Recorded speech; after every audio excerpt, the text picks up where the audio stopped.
Capítulo 5, versículo 4, que Jesus estava falando para Pedro assim: faze-te ao mar alto. Em outras versões, vá a lugares profundos, né? E lançai as vossas redes. E respondeu Pedro: mestre, eu já trabalhei a noite toda e eu nada apanhei. Mas segundo a tua palavra lançarei a rede. E fazendo assim, colheram grande quantidade de peixes, e rompia-lhe a rede. E fizeram um sinal aos companheiros para que o ajudassem. E foram e encheram ambos os barcos. E vendo Simão Pedro, prostrou-se aos pés de Jesus, dizendo: Senhor, afasta-te de mim, porque eu sou homem pecador.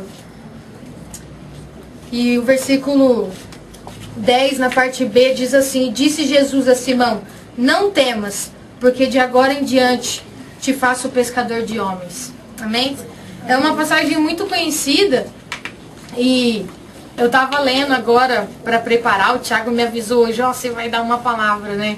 E nossa, justo hoje que eu tô cansada, eu e o Thiago saímos assim, que os clientes estavam falando lá na papelaria: nossa, moça, estão abusando de vocês aqui, vocês estão com uma cara horrível, né? Eu saí assim, ainda depois a gente teve que ir lá dar um abraço no moço lá, que a irmã dele tava lá velando a irmã dele. E eu cheguei em casa correndo, deu tempo de tirar uma soneca, deu tempo de tomar um banho ainda, deu tempo de ler a palavra. E lendo essa passagem, eu lembrei de vários momentos assim da minha vida que eu tenho certeza que muitos de vocês passam, né? Jesus chegou em Pedro e falou assim: olha, vai pro mar. E Pedro tinha acabado de voltar.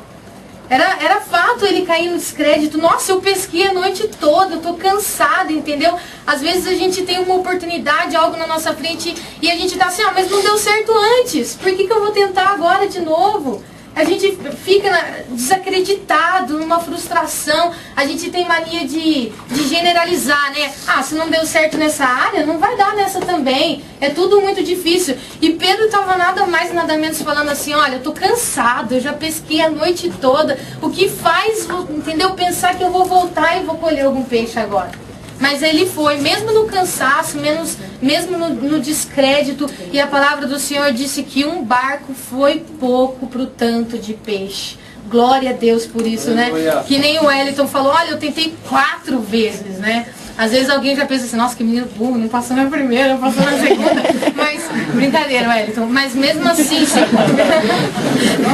se Pedro não tivesse voltado, talvez ele não teria se sustentado, não sei por quantos dias ou por quantos meses, né? Agora, engraçado que eu imagino assim, aqueles barcos lotados de peixe. A minha avó tem uma casa ali em frente à igreja. E em frente da casa dela fica as bancas de peixe. E a gente pode ir lá sábado à noite, tá? Aquele cheiro insuportável de peixe, Sérgio. A minha tia odeia, fica jogando óleo, fica jogando sabão pra sair aquele peixe. Agora Pedro, no meio de peixe fedendo lá, ele nem se lembrou e nem se importou com o cheiro dos peixes. Ele estava se importando mesmo com o cheiro dele. Ele estava se sentindo incomodado. Ele não viu Jesus, ele não viu apenas um professor, ele viu um homem santo naquele momento que tinha todo o poder. E ele pensou assim: nossa, eu sou mais imundo do que esses peixes. Eu estou fedendo mais do que esses peixes, né? Pedro saiu de uma sensação de cansaço, de fadiga, de frustração e foi para uma sensação de desprezo, Daniel. Ele começou a se desprezar. Nossa, como eu, sendo tão humano, tão pecador, sou digno de receber uma bênção maravilhosa dessa do Senhor. Aleluia. E aí ele virou para Jesus e falou assim: olha, afasta-se de mim. Ele queria ficar longe porque ele não se sentia digno, né? Às vezes a gente está cansado, frustrado. E muitas das vezes a gente está assim no descrédito, né? Às vezes a gente tem palavras de que a gente tem um chamado, a gente tem promessas do Senhor, mas a gente fica assim: nossa, eu não sou digno, por quê? Porque o Senhor está me abençoando dessa forma, eu não mereço, então eu quero me afastar. A gente fica assim, nós começamos a entender assim, quão pecadores nós somos. Mas eu acho que o mais bonito dessa história, Rô, não foi a quantidade de peixe, não foi a ajuda dos outros pescadores, de tanto peixe que tinha. Eu acho que o ápice, a melhor parte, o ponto-chave dessa história foi quando Pedro entendeu a necessidade dele. quando Pedro se prostrou aos pés do Senhor e compreendeu quão indigno ele era de receber aquela bênção do Senhor. Às vezes a gente fica num momento assim tão chateado, uma semana tão difícil, e a gente fala, Senhor, eu não sou digno, mas é aí que o Senhor trabalha, porque os humilhados serão exaltados. E aí o Senhor, nunca que o Senhor ia atender aquele pedido de Pedro. Na verdade, quando Deus olha que nós estamos nos humilhando, que nós estamos arrependidos, que nós estamos num momento assim de humilhação, exaltando o nome do Senhor, é aí que o Senhor trabalha. E Ele fala assim, olha, hoje eu não te faço pescador, mas pescador de homens. Ou seja, um homem que estava totalmente desnorteado, frustrado, que sabia do seu pecado, foi chamado para uma obra linda, Sérgio. Glória a Deus por isso, porque o Senhor não rejeita nenhum, mas aquele que se abate, que se humilha, que compreende o estado natural do homem, o Senhor chama, dá um ministério. E eu vejo Pedro depois numa praça pregando em alta voz, Diego, e 3.000 almas aceitando a Jesus. Glória a Deus por isso. Eu agradeço ao Senhor por essa oportunidade e eu entendo, eu quero que você entenda também, que o Senhor Ele nunca vai se afastar de você, mesmo que você se ache indigno, mesmo que o pecado esteja aqui, o Senhor quer verdadeiro arrependimento, o Senhor quer que você vá para as águas profundas, porque é lá que tem peixe. Aleluia, glória a Deus. Ele nunca vai rejeitar com você. Ao contrário, Ele vai te dar um ministério, um chamado. Você vai ser pescador de homens. Amém? Agradeço a oportunidade. Evangelho de Lucas, capítulo 23, versículo 36 em diante. Eu vou ler rapidinho para a gente ganhar tempo aqui. Vai dizer assim, ó. Vamos prestar atenção na palavra do Senhor aí. Vai dizer assim, ó. E também os soldados escarneciam dele, falando de Jesus Cristo na cruz, chegando-se a ele e apresentando-lhe vinagre, dizendo, se tu és o rei dos judeus, salva-te a ti mesmo. E também por cima dele estava um título escrito em letras gregas, romanas e hebraicas. Este é o rei dos judeus. E um dos malfeitores que estavam pendurados blasfemava dele, dizendo, se tu és o Cristo, salva-te a ti mesmo e a nós. Respondendo, porém, o outro repreendia, dizendo, tu nem ainda temes a Deus, estando na mesma condenação. Nós, na verdade, com justiça, porque recebemos o que os nossos feitos mereciam, mas este nenhum mal fez. E disse a Jesus, Senhor, lembra-te de mim quando entrares no teu reino. E disse-lhe Jesus, em verdade te digo que hoje estarás comigo no paraíso. E era já quase a hora sexta, e houve trevas em toda a terra, até a hora nona. Escurecendo-se o sol, e rasgou-se ao meio o véu do templo. E clamando Jesus com grande voz, disse, Pai, nas tuas mãos entrego o meu espírito. E havendo dito isto, expirou. Bom, eu estava pensando no que eu ia falar também, o Roberto disse para mim que ele estava falando aqui hoje. E buscando uma palavra do Senhor. E assim, quando eu estava lá em casa, eu pensei assim, em buscar em tantos lugares onde o Senhor poderia falar comigo. Pensei em buscar nos meus livros, alguma coisa, mas não. O Senhor me pediu para que eu falasse algo simples sobre o que Ele fez por nós. Sobre o que é ser um servo de Deus, um pouco sobre a vida cristã, sobre o que é estar na igreja, o que é ser um crente de verdade, sobre essas coisas. E essa palavra, ela muito toca no meu coração quando eu leio essa palavra, que fala a respeito do sacrifício de Jesus Cristo por nós. Foi algo tremendo, irmãos, tremendo. A palavra diz assim, que quando Jesus Cristo morreu na cruz, Ele falou assim, está consumado. Ou seja, o preço já foi pago. Tudo está consumado por você. Aí muitas das vezes a gente está na igreja, às vezes a gente se sente indigno, porque nós somos pecadores. O pastor João Rangel sempre dizia assim pra gente, que nós somos santos pecadores. A gente erra, mas o pecado ele não é constante na nossa vida. Ele é um acidente, eu tropecei aqui na minha caminhada. Com o pecado, Senhor, me perdoa, tenha misericórdia de mim. E você continua na caminhada, porque nós somos santos pecadores. Nós erramos todos os dias, mas o Senhor, Ele nos perdoa. Nós conhecemos o tamanho desse amor que Jesus Cristo demonstrou na cruz do Calvário. E às vezes nós não conseguimos ter fé. Às vezes você pode ter feito alguma coisa assim no decorrer da sua semana. Pode ter acontecido alguma coisa e você chegou lá domingo na igreja para adorar. Às vezes você só tem a oportunidade de ir domingo. Você chegou lá na igreja domingo e você fica ali. E o inimigo ele vai começar a jogar setas malignas na sua mente. Falou, por que você está adorando? Por que você está cantando? Você lembra do que você fez quarta-feira, quinta-feira? Por que você está louvando? Você usou a sua boca contra aquele irmão lá. Por que você está louvando agora? E ele vai começar uma luta terrível contra você, irmão. Terrível. Porque o inimigo, ele não brinca, irmão. Ele não brinca como o nosso inimigo. Muitas das vezes a gente até fica um pouco despercebido na nossa vida cristã, mas ele está 24 horas querendo acabar com a nossa vida. É verdade. E assim, irmãos, não tenha dúvida do tamanho do perdão que Deus tem para liberar sobre a sua vida. Seja o que você tenha feito, irmãos. Chega no culto e fala, Senhor, me perdoa, irmão. Irmão, o sangue de Cristo está caindo sobre a vida sua na hora que você está falando isso, irmão. Aleluia. E o sangue de Cristo te purifica de todo pecado, irmão. De todo pecado. Não há pecado que o Senhor não perdoa, irmão. Em nome de Jesus, quando você chegar na igreja, irmão, que você sentir isso dentro de você, peça perdão a Deus e levante a sua mão. Abra a tua boca e comece a adorar o nome do Senhor Jesus Cristo, porque o preço já foi pago, irmão. Está consumado, irmãos. Creia nisso, irmão. Em nome de Jesus Cristo, irmão. E não desfaleça, irmão. Não desfaleça, jovem. Em nome de Jesus Cristo, como eu já disse aqui, que o inimigo ele não brinca. Ele não vai brincar de querer derrubar você. Hoje você pode estar ouvindo essa palavra e falar, nossa, é verdade, né? Eu tenho que, sabe, nossa, eu tenho que mudar a minha vida, eu tenho que pegar mais firme na igreja, eu tenho que... Beleza, e daqui a 3 meses, e daqui a 1 ano, a sua vida ela deve estar assim, irmão. A gente deve trabalhar, a gente deve seguir a nossa vida com a mente já pensando que Jesus Cristo ele pode voltar a qualquer momento. Isso, se Jesus Cristo não voltar daqui a 3 meses, 1 ano, 8 anos, você deve ter no seu coração, Jesus Cristo está voltando. Ele está voltando, irmão. E eu creio que não vai demorar, irmão. Jesus Cristo está voltando e ele vai buscar a sua igreja. E a palavra diz que o céu ele é tomado a força. Então não é fácil, irmão. Não é fácil. A luta nessa terra é muito grande. Você pode até falar assim, não, meu Senhor não fala comigo. Ele fala assim com você. Ele fala tremendamente com você, irmão. Em nome de Jesus Cristo, não se sinta inferior. Não se sinta inferior, porque o preço do sangue que Jesus Cristo derramou lá pela vida do pastor Manuel, ele derramou pela minha vida também.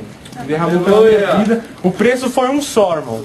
Já foi pago. Você é redimido pelo sangue de Jesus Cristo, mas você tem que crer nisso. Amém? Quantos acreditam que são redimidos pelo sangue do Cordeiro? Dá um glória aí, irmão. Louvado seja o nome do Senhor. Eu agradeço a oportunidade em nome de Jesus. Deus não falha, o nosso Deus não falha. Ele é onisciente, o nosso Deus está presente. O nosso Deus não falha, o nosso Deus não falha, o nosso Deus não falha. Ele é onisciente, nosso Deus está presente. O nosso Deus não falha. Glória a Deus. Nós vemos, irmão, pela palavra de Deus, como tem que ser a nossa atitude. O reino de Deus é totalmente diferente do que o mundo coloca pra gente. Que a gente tem que ser o melhor, que a gente tem que ser servido, que a gente tem que mandar e todos têm que obedecer. Não, não é assim no reino de Deus. No reino de Deus, todo aquele que quiser ser o maior, que seja o menor. Todo aquele que quiser ser o pá que se aparece, que não se apareça. Todo aquele que quer ser servido, ele que tem que servir, varão. É assim que é o reino de Deus, varão. Ó, nós estamos aqui. Quantos já não estão mais aqui? Irmão, sirva. Sirva, irmão. Busque aquele. Ó, é muita gente. Eu sei que Deus tem colocado no coração de cada um alguém que não está vindo mais. O Diego deu o exemplo do João. Vocês lembram do João? Tem o João, tem tantas pessoas, irmãos. Vamos colocar esse propósito na nossa vida, no nosso dia a dia, de servir ao outro. Muitas das vezes os caras, eu chego e falo assim, não vou na igreja não, ninguém me chama para ir na igreja. Eu tô lá em casa, lá, ninguém... quem que liga pra mim, Roberto? No começo, vamos lá na igreja, vamos lá... eu que vou lá na igreja, e quantas vezes eu vou na igreja, eu ligo pros caras, vamos lá na igreja. Isso é o servir. Eu tô indo pra ir na igreja, tô indo pra ir na oração. Não se sinta menosprezado, assim, ninguém me chama. Não, varão, não é essa a vontade de Deus. A vontade de Deus é que você vai, que você chame. Então, vamos colocar isso. O Senhor, Ele está aqui, tem feito grandes coisas no nosso meio. Mas eu aprendi com o Sérgio que tem umas... Se a gente não é... Como é que eu esqueci isso aí? Agora. Tem os princípios. Se a gente quebra os princípios, não tem como. Os princípios quebram a gente. E esse é um princípio. Não ser servido, mas servir ao próximo. Beleza? Eu queria ler um versículo aqui em Tessalonicenses, capítulo 4, diz assim, versículo 7. Porque não nos chamou Deus para a imundícia, mas para a santificação. Portanto, quem despreza isto, não despreza o homem, mas sim a Deus, que nos deu também o seu Espírito Santo. Irmão, nós sabemos que nós somos lavados e remidos pelo sangue de Jesus. Mas o pecado ainda habita em nós. E o mundo está falando que o pecado pode, que o pecado é normal. O mundo está indo numa direção. A palavra de Deus diz que não há comunhão entre as trevas e a luz. Não há uma rua paralela. As trevas estão indo para lá, eu também vou para lá, só estou indo com os crentes por aqui. Não é assim, varão. Se os crentes estão indo por ali, numa rua paralela, ele está em comunhão. Muitas das vezes a gente pensa que só no mundo tem pessoas que nos levam para o mal. Não, às vezes, infelizmente, pessoas que estão em outra direção dentro da igreja. Não se ajunte, não é porque é crente que você pode fazer tudo que a pessoa faz. Siga a palavra de Deus, irmãos. Não há comunhão entre as trevas e a luz. Não despreze a santificação. Imagina você desprezando Deus. A palavra de Deus diz que se você desprezar isso, a santificação está desprezando Deus. Isso não vem de nós, a santificação. Eu imagino assim, ó, o Espírito Santo. Eu estou olhando para o Espírito Santo, ó. Tem um buraco aqui, outro buraco ali, outro buraco ali. Aí eu estou tentando desviar desse buraco aqui, estou tentando desviar, daqui a pouco eu já caí no outro porque eu estou tentando com a minha força. Agora, quando eu estou olhando para o Senhor Jesus Cristo e oração e buscando em Deus na palavra, a palavra diz assim que a palavra de Deus é lâmpada para os meus pés. Então, varão, o Espírito Santo faz você assim, ó, não cair nos buracos. Por quê? Porque você está olhando para o Senhor Jesus Cristo. Quando você tenta por você próprio, não, porque eu sou padre, aqueles caras santarrão, que pensam, não, eu sou santo e tal, por sua força você não consegue nada, varão. É pela força que Deus não dá. A epístola de Pedro nos fala isso. Então, pelo amor de Deus, varão, o pecado tá querendo nos assolar. A gente escapa de um que é maior que um pecadinho menor. A palavra de Deus diz para a gente nos exortarmos sempre. Tem pecados ocultos, às vezes, dentro de nós. Por exemplo, às vezes a gente é bom com todo mundo na rua, só que chega dentro da nossa casa, a gente despreza o nosso irmão, a gente despreza a nossa família, a gente despreza muitas coisas, varão. Isso é um pecado. Então, pelo amor de Deus, nós somos salvos, lavados pelo sangue de Jesus, mas vamos sempre estar assim, ó, lendo a palavra de Deus em observação, para que nós possamos seguir firmes até o dia de Senhor Jesus Cristo que está próximo. Que nós possamos sempre estar nos exortando contra todo o pecado que o inimigo quer colocar e que habita em nós, até o dia da nossa redenção, da gente deixar esse corpo e seguir um corpo glorificado. Queria deixar um versículo também em Oséias aqui. Oséias 4, versículo 8, diz assim: o meu povo foi destruído, porque lhe faltou o conhecimento. Porque tu rejeitaste o conhecimento, também eu te rejeitarei, para que não seja sacerdote diante de mim. Visto que te esqueceste da lei do teu Deus, também eu me esquecerei de teus filhos. Irmãos, muitas das vezes a gente está na igreja e a gente pensa que basta eu estar ali, cantando, estou louvando, estou ali seguindo uma vida. Não basta, irmãos. Nós não podemos esquecer disso aqui, ó. É da palavra de Deus. Ela nos santifica, ela muda a nossa vida. A gente não vai conseguir seguir e ir para o céu apenas com a ajuda dos nossos irmãos. Muitas das vezes, quando a gente está chegando, muitas pessoas estão ao nosso lado ali nos ajudando.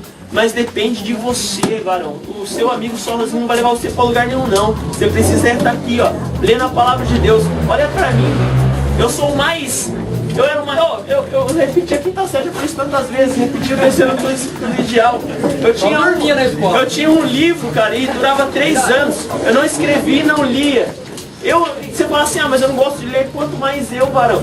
Tá ligado? Quando Paulo fala assim, eu sou fariseu, quanto mais eu, então eu era aquele que nada a ver. Então, e o Senhor fez essa obra na minha vida.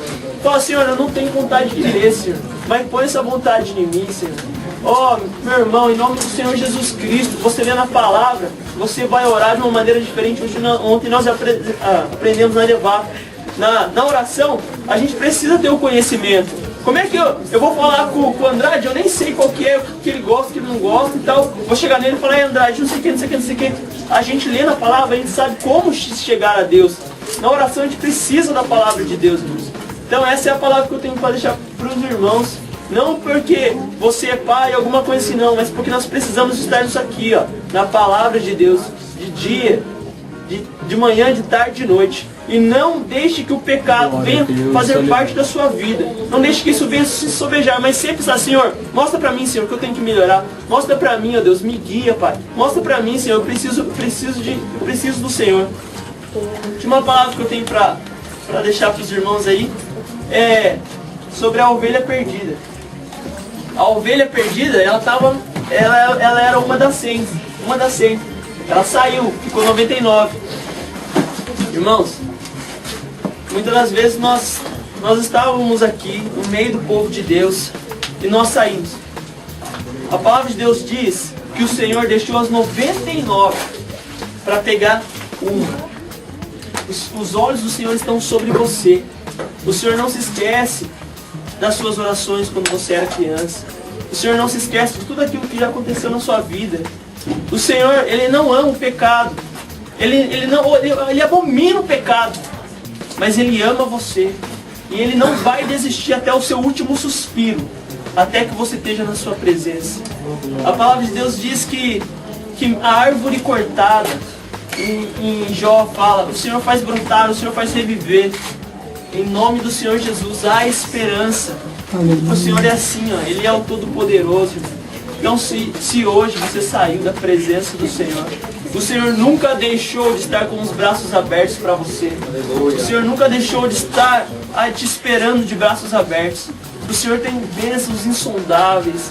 O Senhor tem um amor incalculável por você. O Senhor tem tudo de melhor para você. O Senhor tem a eternidade para você. Só que depende de você. O Senhor tem enviado tantas pessoas do seu lado. Hoje não perca essa oportunidade. Se você entrou aqui de uma maneira assim, estou longe de Deus, o Senhor nunca quis estar longe de você. O Senhor sempre, por mais que você esteja longe, o Senhor está sempre cuidando de você. Não perca a oportunidade hoje. Os cativos e oprimidos livres são.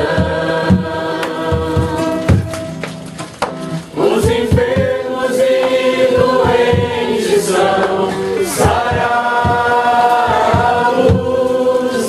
pois o Espírito de Deus está aqui. O Espírito de Deus está aqui, operando em nossos corações, trazendo sua vida e poder, Ministrando sua graça e amor. Os feridos